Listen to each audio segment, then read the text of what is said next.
if you watch baseball players, professional baseball players, or professional tennis players, the baseball players throwing a pitch. Now, the time it takes to hit that ball from the time it leaves the pitcher's hand, they say is like the pitcher dropping his car keys. And when you watch the baseball player, especially in slow motion, it's pretty extraordinary. And they are hitting that ball. Let's say that ball is there. They're hitting that ball. And that's where the eye stays. But what do most of us do? And in tennis, they're hitting that ball and then going there. Or the backhand is wonderful stroke, and they're going boom. But what most of us do is look to see where it's going. And that's the same in acting. And I'm trying to help, or was trying to help the actor stay on the ball. Stay in that moment. Don't worry about where it's going. Don't worry about what the scene is supposed to be. Do that.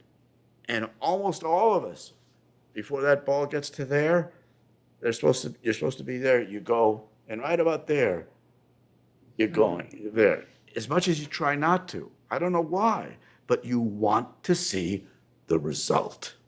And that's the last thing I think you should want to see. That's the director's job, is to see the result.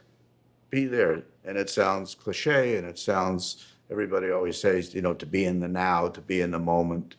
I mean, is there any other reason people drink or take drugs? I mean, isn't that what they're trying to do, is to be more in the moment, in the now?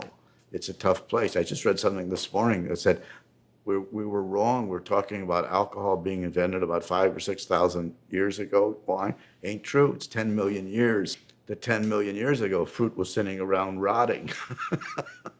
And it got to the point where it was fermenting. Hello, and it became alcohol. And so, it's. I think that the human being has always had the need to alter his consciousness, or what I guess I would say, to alter the conscious, because the conscience is keep your eyes on the road.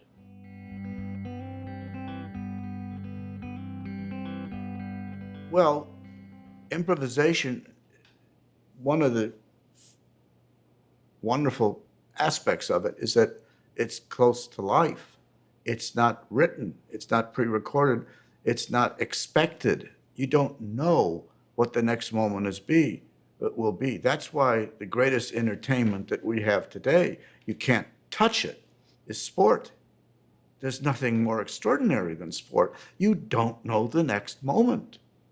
You don't know what's going to happen with 30 seconds to go and they're 10 points behind, whether it's football or basketball or Pacquiao fighting, the greatest fighter of our time, let's say, and there's 10 seconds left in the round and he walks into one punch that flattens him and he's out. That's improvisation to the hilt. I mean, and that's what I guess I find so invaluable, is you want to be surprised constantly. And because you can't access it. We're just too protective. There's a story that I heard of on the waterfront. Kazan, as the director, would always say to the cameraman, don't cut unless I tell you to. And I think Brando was at the church with Eva Marie Saint, and in the scene she dropped, and he's playing a boxer, by the way, and she drops her lady's glove, and she wasn't supposed to. And they're going to cut. They say she dropped her glove. And Kazan says, don't cut. Because he just knows Brando is Brando. And Brando sees that it drops and he bends down and he picks it up and he starts to try it on. He thinks the take is over because he heard someone say, cut. Didn't hear Kazan say, don't cut. And here is this boxer putting a lady's glove on. It wasn't acting. It was just, whoa. And I think what Brando did for my generation, for our generation, is that it's not that there wasn't great acting before, is that somehow he was stripping down to the bone marrow.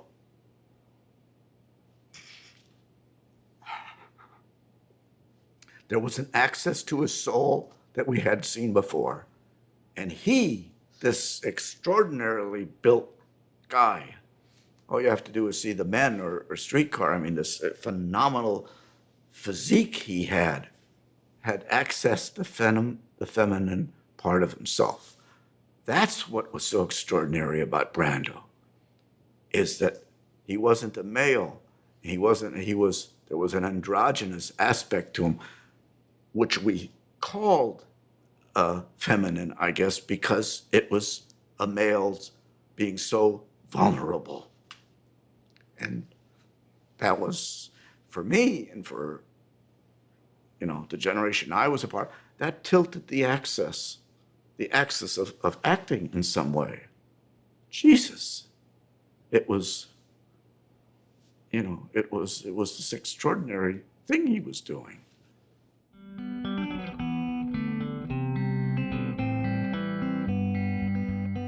I told Nichols a story because he wanted to, when we were talking about sex, I'd say the first time I made out.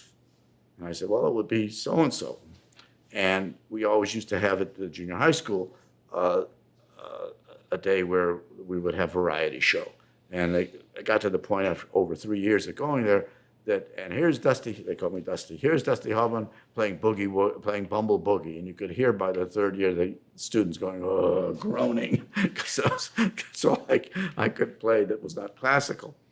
And so I'm below the stage, sitting there waiting to be called up for a rehearsal.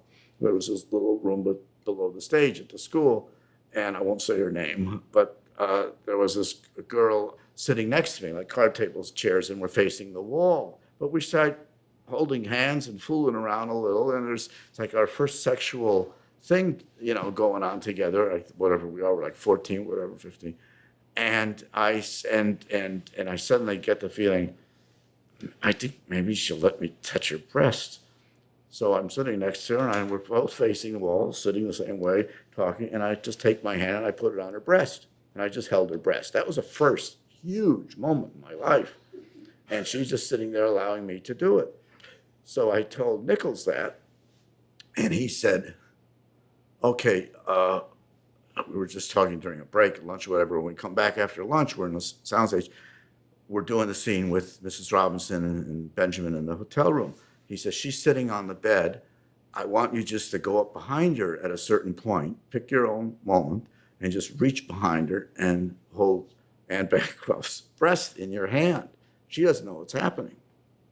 But brilliant actress that she is, I go up behind her and I hold her breast, and she looks down. I think it's in the movie, just as he saw it, and she sees my hand on her breast, but her eye goes to, as an actor, something on her sweater, and she just tried to get the little spot off her sweater. Like I wasn't even holding her breast, In other words, being in character. In other words, somehow what she was after wasn't Benjamin Braddock, being, just holding a breast like a kid. So I started to laugh, and in my thinking in those days, if you break up, you get fired. And many times actors got fired if they broke up on stage or even because we were said we're out of character. And if not fired, you're criticized. And I'm saying to myself, don't break, stay in the scene, as we say. You have to stay in the scene. But I can't, I'm holding her breast and she's get a spot off. And I turn around with my back to her and my back to Mike Nichols, and I just walk to the wall, trying to hope that you don't see that I'm breaking up. And I'm standing against the wall, and I can't stop, and I start pounding my head against the wall. Stop laughing, stop. It's just I'm kind of out of control. And Nichols goes into hysterics, and finally stop. I said, I'm sorry, Mike, I'm sorry. Here's him laughing. He says, that's in the movie. And it's in the movie. And it doesn't look like an actor breaking up, it looks like the character doing it because, and he has failed so miserably at seducing Mrs. Robinson. I have often said to actors, even as a fellow actor or as a director, one time, it's the best thing that can happen if you break up. And I know when I was making Meet the Fockers, the number of times that De Niro and Ben Stiller would break up, because it tells you one thing: they're there in the moment, they're in the now.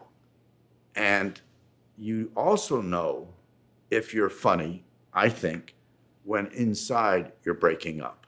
That's when you know it's really funny, because it's funny to you. And the discipline comes and you somehow keep it inside, but it's amusing. You can feel it.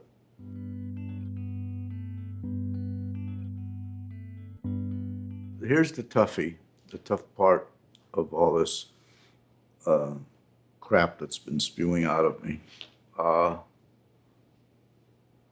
And again, I don't think you have a choice. I think we're all built the way we're built. It's true what they say about failure. You don't learn from success. If anything, success hurts you. All you have to do is be doing a play and do a great performance and come back the next night and try to recreate that same performance to learn how damaging it is, instead of saying, that was then, tonight, because I wasn't trying to repeat that great performance when I originally did it. It just happened. And now it's the next night, and the idea is to be working in the same way in the now, as it were. But you learn from failure. And one of the biggest things I think to offer is be prepared for it, and in a sense, allow it to be a part of the experience of your craft, and know that it's just around the corner. And if it doesn't happen today, it's going to happen tomorrow. Anytime I've ever done a good piece of work, I've always said the same thing: it's just a stay of execution. In Tootsie, we started shooting the movie, and we shot in the Russian tea room on location.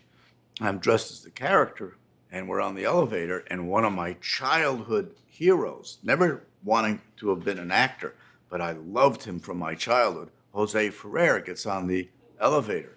And I'd seen him in Cyrano when I was a kid, and I think he played Toulouse-Lautrec, Moulin Rouge, and he was like, this is performances that I loved as a kid, having never thought of being an actor.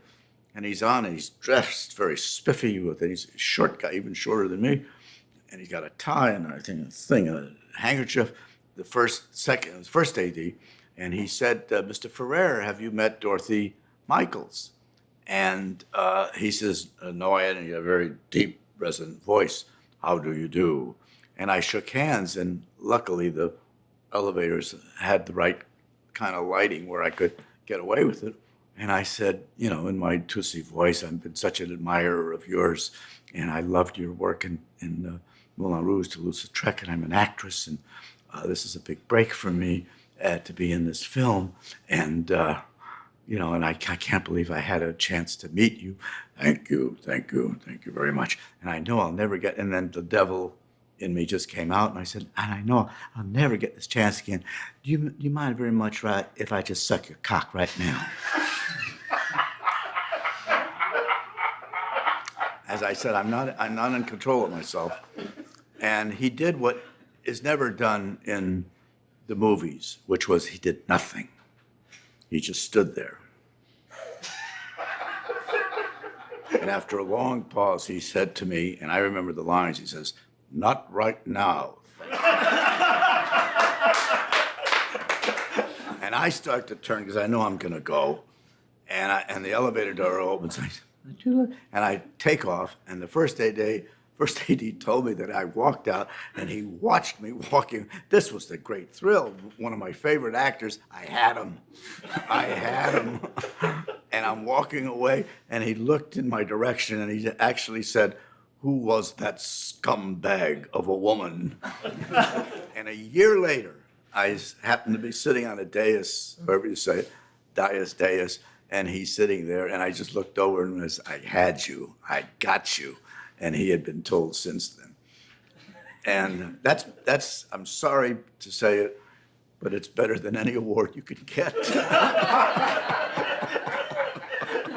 If you want to know the reason you should be doing this, that's the real reason.